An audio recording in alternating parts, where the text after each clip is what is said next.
A Florida man told the police that smoking meth is in fact legal. Florida officials ask the perverts to stop messing with the manatees. A Florida woman that hates police pranked the police 11,000 times. And a retirement village rumored to be the STD capital of America is in Florida. These are the weird stories for Friday on Weird AF News, and they all come from the state of Florida. Because on Friday, on Weird AF News, we only do weird news from our favorite place, Florida. Florida Fridays, Weird AF News. Let's do it. It's legal now, officer. A Florida man was caught smoking meth.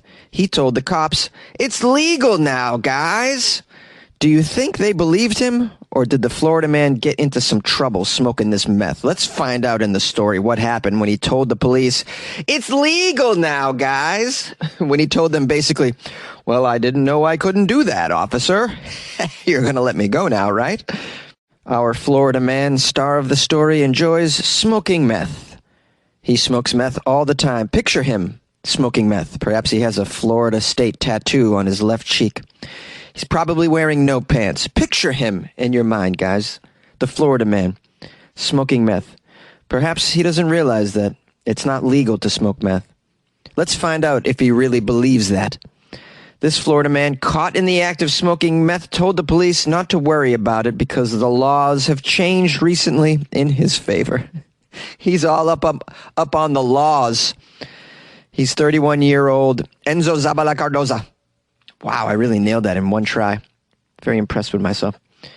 Florida man Enzo Zabala Cardoza was caught by police in St. Petersburg with a glass pipe. That's also known as drug.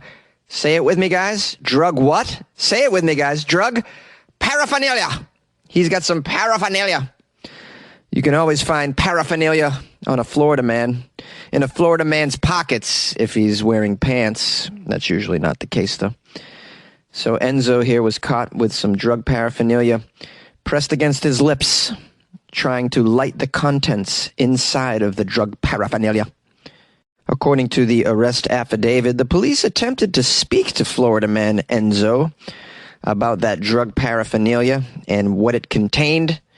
And that's when Enzo walked away, declaring, "Meth is legal now, guys, duh." That's what he said. Quote, "Meth is legal now, guys, duh." The officers, of course, pressed a little further. They asked Florida man Enzo when exactly the legislators legalized this highly addictive drug, to which he didn't have an answer to this. And further investigation shows that, yes, in the state of Florida, turns out that methamphetamine and the possession of said chemical is still a crime and most certainly not legal. It is a Schedule 2 because it has some medical benefits. You know, I believe it can help you lose weight. Didn't they put meth in those weight loss pills? Back in the 90s, you're like, wow, Ma, wow, you can't stop cleaning, can you? Why, you clean the garage again today? That's twice. Mom's on the weight loss pills, guys. Now, our Florida man is no stranger to arrests. He was currently out on bond for an arrest in May for possession of meth and drug paraphernalia. Sweet, sweet, sweet, sweet Florida man. Florida officials are asking local perverts to stop interrupting horny manatees. Well, it's very difficult to order around Florida perverts. They seem to do what they want. Now perhaps they're attempting to get with manatees? Is that what's going on? Well, it is manatee mating season. Official. It's a time in Florida where the manatees, they get together in a herd, and it's actually referred to as a mating ball. Yeah, mating ball. They get together in a mating ball. And local officials are saying, hey, Florida people, don't put your body parts near or within the manatee mating ball. Don't get involved in a mating herd. But how can you tell Florida people to stay away from an orgy? You know, when they see an orgy, they just jump in. They lube themselves up and just dive right in the pile. They're Floridians. They're out of their minds. Sounds dangerous, by the way, to get involved in a mating herd of manatees. Let's get some more information here. The Sarasota Police Department had to put out a social media post. It stated that some looky-loos were attempting to touch a group of mating manatees near South Lido Beach. Looky-loos? Well, I don't know what that is. Peeping Toms? Is that what that is? Looky-loos? Seems like a word from the 1930s or something. Sounds like they're saying some people were attempting to touch a group of mating manatees, some curious people. Well, that I wouldn't say that's a pervert. Maybe they're just wannabe marine biologists. Is there a marine biologist here? Is anybody a marine biologist? Here's a quote from the police department. We spotted manatees mating near the beach on Sunday. Folks were trying to touch them. Please don't touch them. If you see a manatee mating herd, also known as a mating ball, observe respectfully but from a distance. Do not touch the mating herds of manatees. I don't know, you don't have to call them perverts, man. It just sounds like you want people to stay, like, not touch them. I don't think this is a sexual thing, right? Is there a manatee mating herd fetish going around? There might be. It says here, this is a very important reminder, especially since manatees are currently listed as vulnerable under the Endangered Species Act. They're vulnerable, which means they're very close to being endangered. It is actually illegal to touch, to annoy, to harass, or molest a manatee. And you must use the proper gender pronouns for manatees, because if you don't, that's a form of harassment as well. So get it right. They, them, do not like to be molested. Who's molesting manatees? Can I get some stats here? Like, where are the police getting their information? I mean, do they have data to back up this claim here? It says here, more than ever, manatees absolutely need to be undisturbed. They need special mating time. Officials estimate there are roughly 6,000 manatees in the Sunshine State. Last year, a record 1,101 of them died, which is an incredibly grim stat that nearly doubles the death rate from 2020. Very sad. Why are these manatees dying? Because perverts are looking at them? People are getting involved. You got to be worried about that. It says here, as the water temperatures rise, so does the manatee's libido. Man, and water temperatures are rising. Temperatures rising. Your body's yearning. Oh, manatee.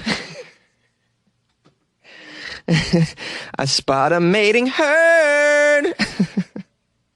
All right. I think I just canceled myself there by singing an R. Kelly parody. Wow, this segment has really gone off the rails, guys. Okay, so the Wildlife Conservation Commission says manatee mating season typically runs from March to November. So you hear that, pervs? Stay in your house till November. Don't stick anything in a mating ball. This is not the threesome you've been looking for. There's easier ways to have a threesome.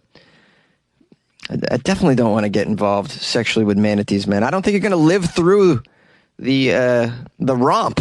I don't think you're going to live through a manatee orgy. Manatee put it on me. I place no one above manatee. Oh, let me take you to ecstasy. It seems like you're ready. Seems like you're ready. Manatee, are you ready to go the way?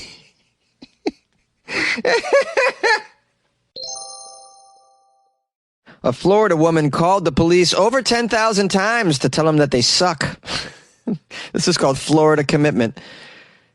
A woman called the police 11,000 times in 1 year to bash them. Her name is Carla Jefferson. Says here her nasty calls routinely contained extreme expletives and sexual innuendo. Shocking. She lives in Pinellas County. Maybe she's got a beef. Doesn't seem to me like the Pinellas police are doing much to stop all this crime. I cover a lot of shenanigans out of Pinellas County.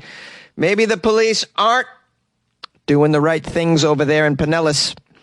And maybe she's got a legitimate gripe. Although, I don't know, 11,000 phone calls, that seems a little pathological. Let's find out, though.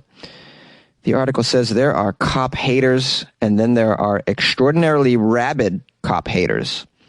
Well, our Florida lady Carla Jefferson is in the latter category, and her bitter rage has landed her in legal trouble twice in the past few months, after she reportedly called local police a staggering 11,000 times this year to blast and berate officers.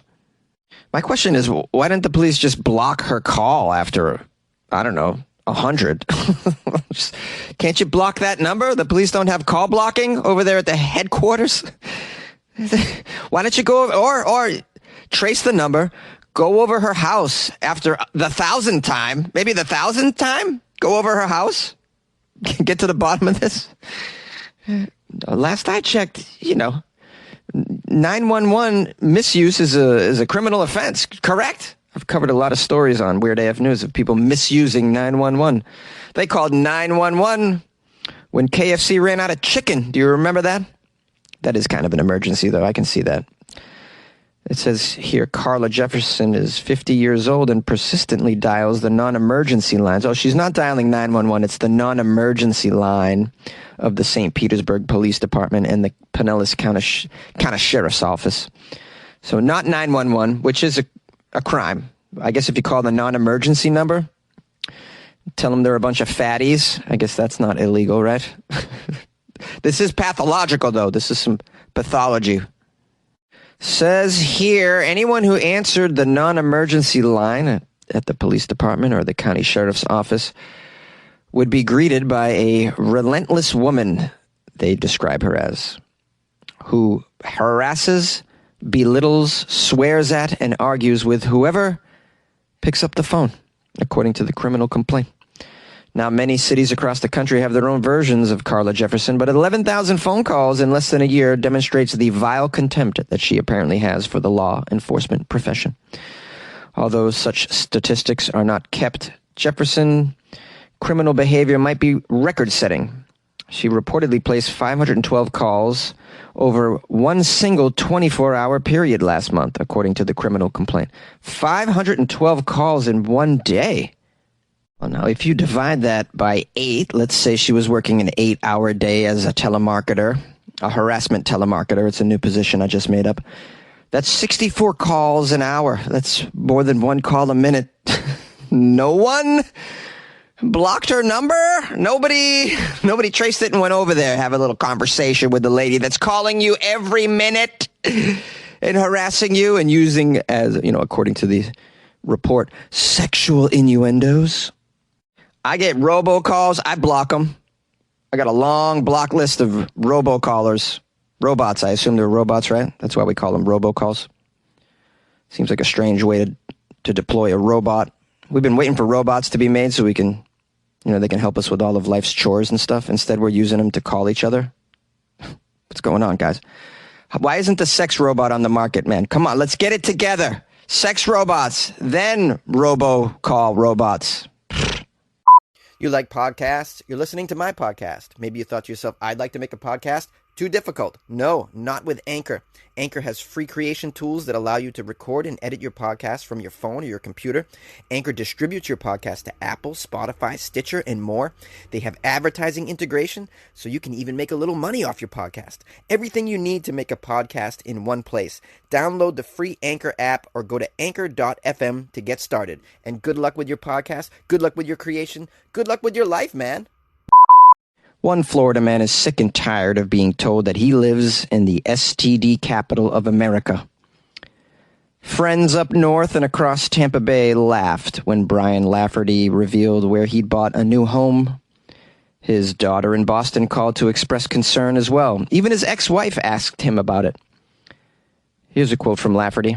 Well, without exception, every person I've told I bought a house in the Villages has asked the same damn thing. Isn't that the STD capital of the U.S.? Come on, man! The Villages is a retirement community in Florida. I've talked about it a few times on Florida Friday because it seems to be a place where a lot of shenanigans ensue. Says here the Villages is a mammoth retirement community. I don't mean woolly mammoth retirement community. It's a retirement community for humans, but it's mammoth in size. Yeah, it's not a woolly mammoth retirement community is what I'm trying to get across here. I do believe the woolly mammoth is extinct, guys. This is a retirement community for humans that's the size of a mammoth. I mean, it's mammoth-sized. At one time, it was the fastest-growing metropolitan area in the nation. That's about 2 years ago. Imagine that. Basically, it's a retirement community that's like a small city. And apparently, a lot of shenanigans and tomfoolery goes on there.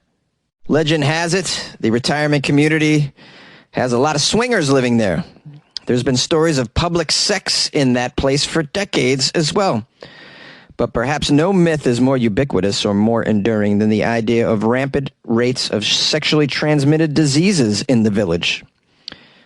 I feel like I have to justify to every single person I know that I didn't buy this place to chase women. All right? I know I'm a single man. I'm 69. I'm single. But I'm not here to chase women. I bought it. I want to live in the Villages because I just want to golf, man. I like golf. I want to play golf. Last I checked, you can't get an STD from a pitching wedge, bro. A pitching wedge. I don't care where you put it. You ain't going to get an STD from that. I'm not here for the ladies, man. I got a handicap I'm trying to get down. You understand? Sexually transmitted infections are on the rise nationally in the wake of the pandemic, guys. Did you know that? But is the world's largest retirement community, 80 miles north of Tampa, really a hotbed for all of these STDs? There are some legends as to how this STD rumor began. Some say a disgruntled nurse hurled it as an insult. Others believe it began with a joke on a radio station in Florida. But most people trace it to a 2006 television news story called Doctors in Retirement Communities Seeing Increase in STDs. In this piece, they interviewed a physician at a women's center in the Villages. And she said in all her years working in Miami, she has never seen so many STD cases since working here in the Villages. The women's center of the Villages is no longer open. The doctor was never named, so they weren't able to verify if this is in fact where the rumor came from. But the myth began there and snowballed. It appeared over the years everywhere from the New York Post to the Daily Mail. Often the stories seized on signs that the villagers were engaging in casual sex or dating, wielding them as evidence of heavy transmission within the retirement community. Sometimes they cited data about the state's rising rates of sexual transmitted diseases and infections among seniors as proof that the same held true in the Villages. In 2009, the New York Post called the Villages, quote, ground zero for geriatrics who are seriously getting it on. In 2013, an article by Slate quoted it as the place that likes to bill itself as America's friendliest hometown, but has seen a huge increase in sexually transmitted diseases. But is this true? The Villages, is this the hotbed of STDs that they're saying? Has anyone conducted some interviews? Do we have any anecdotal evidence, perhaps? Or real hard data? Hard data, guys. Pun intended. It says here, residents of the Villages are, of course, sexually active, says one doctor. He runs a health clinic within the retirement community. Oh, it's a she. My bad. Many of her patients come seeking testosterone therapy to improve their sex lives, she's saying. All of them are tested for sexually transmitted diseases. In reality, she says, I don't see many STDs. You know, compared to other practitioners, I should. People just want to paint the picture that old people here are like young people in New Orleans. I'm not saying that they're not thinking about sex. They do a lot, but not to the point that there's STDs left and right and all over the place. I'm not really seeing that. Now, of course, Florida tracks STDs by county of residence. A State Department of Health official declined to give out any agency data on STDs for this particular article, citing privacy concerns. Covering an area larger than Manhattan, the Villages spans 3 Florida counties, Sumter, Marion, and Lake. And there is some general data. The rates of STDs among people 55 and older have slightly trended upwards in these particular counties since 2006. But so have sexually transmitted disease rates everywhere, they're saying. And according to the CDC, sexually transmitted diseases like gonorrhea and syphilis are surging nationwide. Much of this spread is among adults in their teens and 20s. Half of all infections are among people 15 to 24, in fact. So then what is it about the STDs being connected to the villages? Here's a quote from an old person.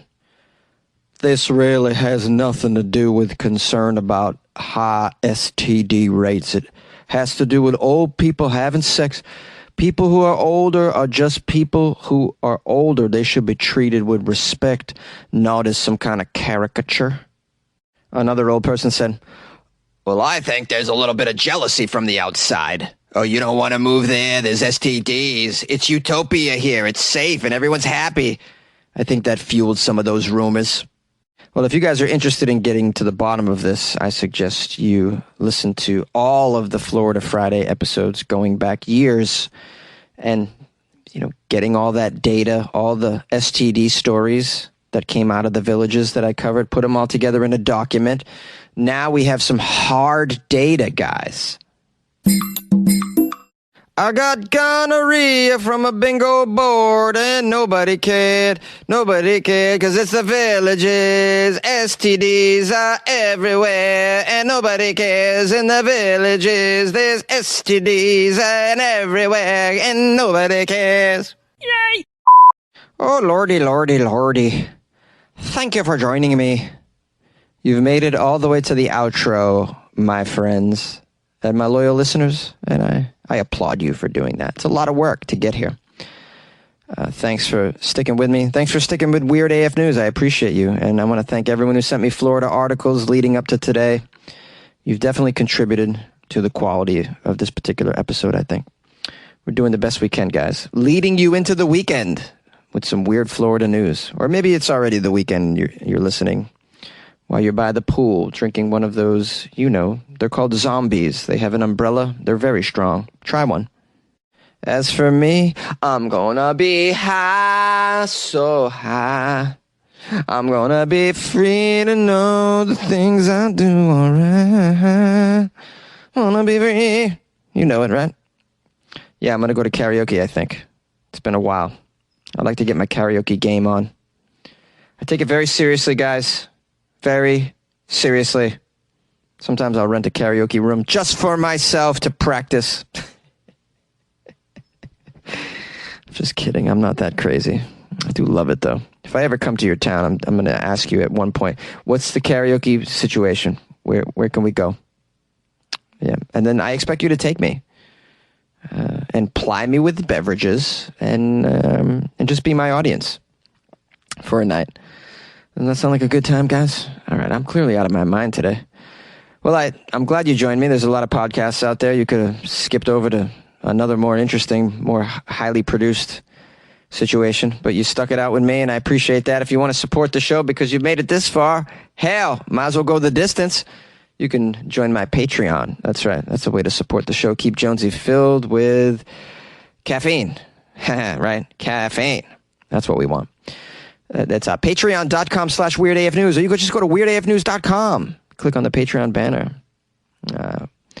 And lastly, if you'd like to call the show, 646-450-2012. The email, funnyjones@gmail.com. So you can send me articles, or you can email me a fine how do you do.